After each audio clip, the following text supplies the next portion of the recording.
მაშინ როცა NASA-ს ასტრონავტები ჯიმ ლოველი, ფრედ ჰეისი და ჯეკ სვეიგერტი გასაფრენად ემზადებოდნენ, კოსმოსური მისიები და მთვარეზე დაჯდომა უკვე ჩვეულებრივი ამბავი იყო. ეს 45 წლის წინ 1970 წელს მოხდა. აფრენისთანავე ყველა მიხვდა, რომ აპოლო 13-ის მისია გამორჩეული იყო. ჟანგბადის საცავის აფეთქებამ ხომალდი დააზიანა. ლოველმა გაიფიქრა, რომ მთვარეზე დაბიჯების ოცნებას ასრულება აღარ ეწერა. ძალიან გაუბრაზდი, მთვარეზე დაჯდომა კი არა ფრენის შეწყვეტა მოგვიწია. აფეთქების შემდეგ იყო 3 ურთულესი დღე. NASA-ს ინჟინრები ასტრონავტების დედამიწაზე მშვიდობით დაბრუნებას ცდილობდნენ. ეს კარგი მენეჯმენტის და გუნდური მუშაობის მართლაც საუკეთესო მაგალითია. კრიზისის სწორი მართვის კლასიკური შემთხვევა.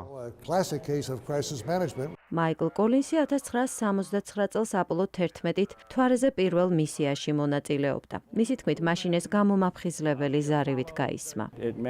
NASA და ამერიკის მოსახლეობა მიხვდა, რომ მთვარეზე გაფრენა და უკან დაბრუნება დიდ რისკებთანაა დაკავშირებული.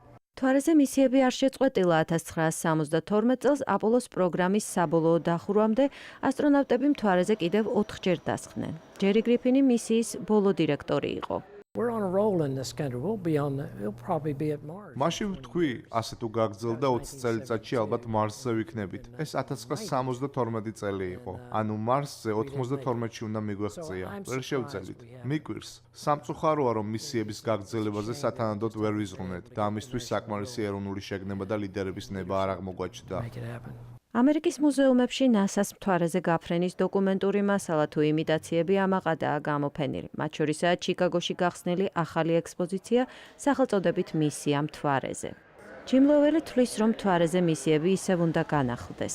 მთვარეზე მისიის შემდეგ უკვე მარსზე შეგვეძლება გაფრენა, თუმცა ეს საბოლოო მიზანს დამატებით კიდევ რამდენიმე წლით დაგვეშორებს.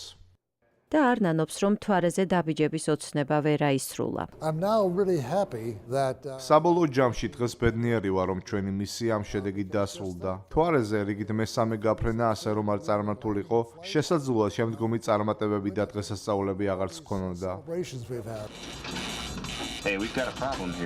არც ამ ხიფათით სავსე ფრენაზე გადაღებული ფილმი შეიქმნებოდა.